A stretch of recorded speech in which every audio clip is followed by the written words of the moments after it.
अरे ओ छोटी टकली की अम्मा, अपने कपड़े मेरे छत से उतार कर ले जाओ। तुम मुझे इसके पैसे नहीं देती जो मैं तुम्हारे कपड़ों की देखभाल करूं। अरे गंजी अंजू बहन, क्यों चिल्ला रही हो बेचारी पर? जानती हो ना उसके छोटे छोटे टकले बच्चे उसे कितना परेशान करते हैं। अरे हमारे बच्चे भी छोटे हैं, पर फिर भी बच्चों के साथ साथ हमने सारी जिम्मेदारी बखूबी निभाई है। वैसे गंजी आशा बहन, तुम्हारा बेटा अमेरिका गया है तो वहाँ से अब तक आया नहीं, अब क्या वो बहू लेकर ही आएगा? अरे नहीं गंजी बहन, अब अमेरिका में वो कमाने के लिए गया है तो काम पर ज्यादा ध्यान देगा ना। वैसे कल बात हुई थी, कह रहा था कि कुछ महीनों में आ जाएगा। ये कहानी गंजापुर मोहल्ले की है, जहाँ सभी लोग गंजे थे और वो सब एक दूसरे के नाम के साथ गंजा जरूर लगाते थे। जहाँ एक तरफ आशा अपनी पड़ोसन से बातें करते हुए अपने बेटे की तारीफ कर रही थी, तो वहीं रवि अमेरिका में एक अर्चना नाम की लड़की से मिलता है, जिसके घने लंबे घुटने तक बाल देखकर वो उस पर फिदा हो जाता है। और बहुत जल्द अर्चना भी रवि को पसंद करने लगती है। और ऐसे ही एक दिन, रवि माफ करना, पर मेरे मन में बहुत सारे सवाल हैं। तुम मुझे बहुत पसंद करते हो, पर मुझे आज तक ये समझ नहीं आया कि तुम गंजे क्यों हो। क्या तुम्हें नहीं पसंद कि तुम्हारे सर पर भी काले घने बाल लहराएं? अर्चना, किसको नहीं पसंद कि हमारे सिर पर बाल हो, पर मेरी मजबूरी है। अब तुम तो जानती हो, इंडिया में प्रथा है, अगर घर में किसी का देहांत हो जाता है तो पुरुषों को गंजा होना पड़ता है। और मेरे घर वालों ने तो अब तक मेरे दादा का श्राद्ध नहीं किया, और पंडित ने कहा है कि जब तक श्राद्ध नहीं हो जाता मुझे गंजा ही रहना पड़ेगा। बस यही वजह है कि मैं अभी तक गंजा हूँ। थैंक गॉड तुम्हारे गंजे होने का ये रीजन है, वरना मैं तो डर गई थी कि मुझे अपनी पूरी जिंदगी एक गंजे पति के साथ बितानी होगी। वैसे कब बात कर रहे हो तुम अपनी फैमिली से?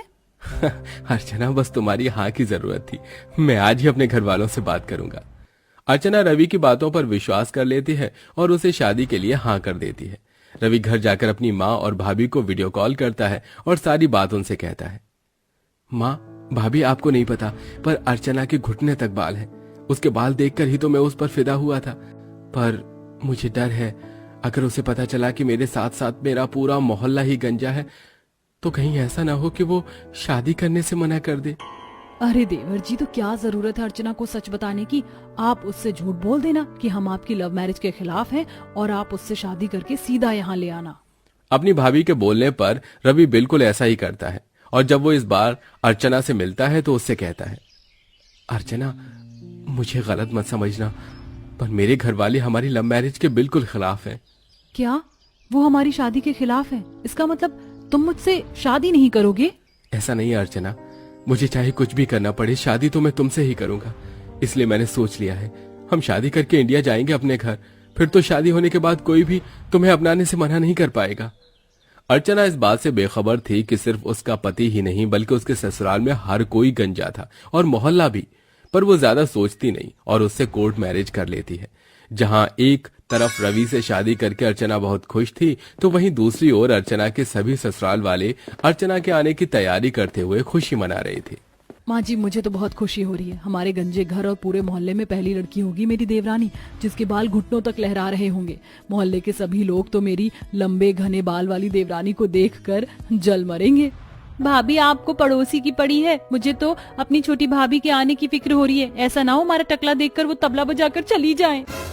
अरे बेटा, वो हमें छोड़कर कहीं नहीं जाएगी, क्योंकि वो रवि से बहुत प्यार करती है, तो उसे अपने गंजे ससुराल वालों को अपनाना ही पड़ेगा और पूरे मोहल्ले को भी।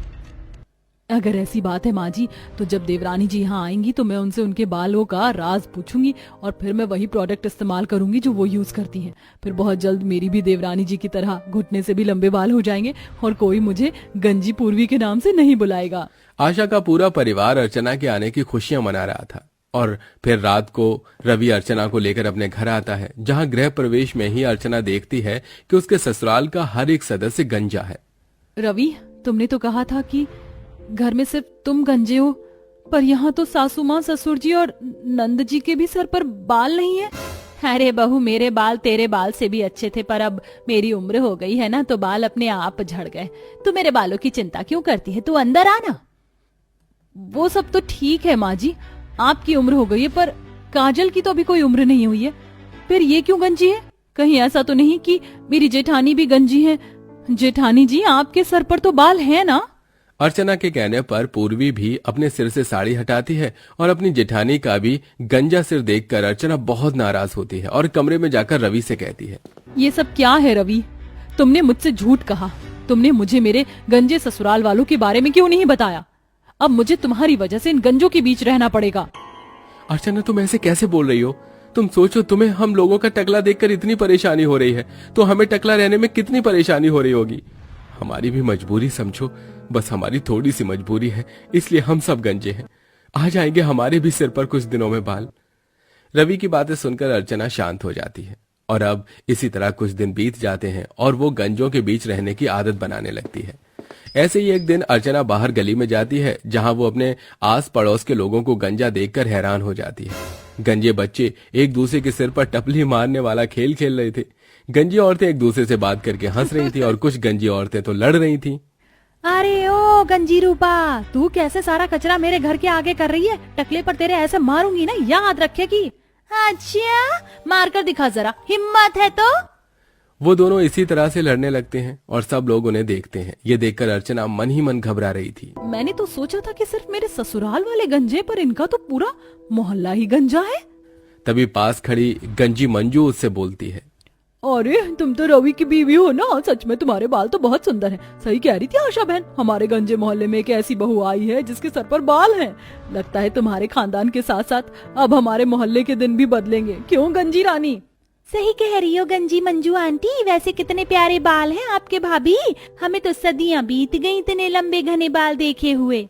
मंजू और रानी की बात सुनकर अर्चना थोड़ा अनकंफर्टेबल फील करती है, पर तभी पूर्वी अर्चना के पास आती है और उसे अपने साथ अंदर लेकर जा रही होती है। पर तभी पूर्वी के सिर पर एक कबूतर पौटी करके चला जाता है, जिसे देख मंजू और रानी खूब हंसती हैं।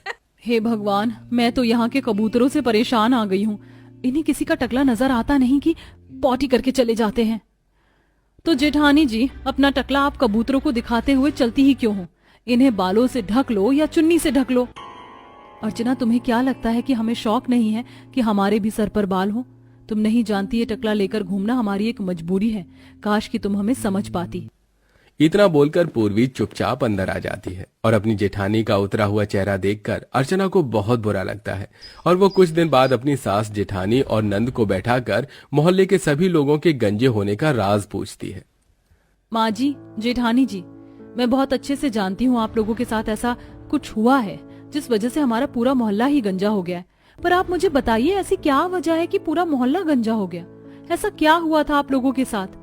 क्या पता मैं आप लोगों की कोई मदद कर सकूं। वैसे भी मैं एक हेयर स्पेशलिस्ट हूँ। बहू पूछ मत, बहुत बुरा हुआ हमारे साथ। माँ रोइए मत। देवरानी जी, मैं बताती हूँ। हमारे मोहल्ले में एक फैक्ट्री थी जो कि अचानक से ब्लास्ट हो गई और उसमें से ऐसा केमिकल निकला जिससे हमारे बाल झड़ने लगे। फिर हमारे मोहल्ले में 2 ठग आदमी आए जिन्होंने अपना तेल और शैम्पू हमें बेचा, ये बोलकर कि उसे 2 महीने यूज करने से हमारे हेयर फॉल रुक जाएंगे। पर 2 महीने तो दूर की बात, उस तेल और शैम्पू को इस्तेमाल करने से सिर्फ 2 दिन के अंदर अंदर हम सभी मोहल्ले वालों के सर से बाल लापता हो गए।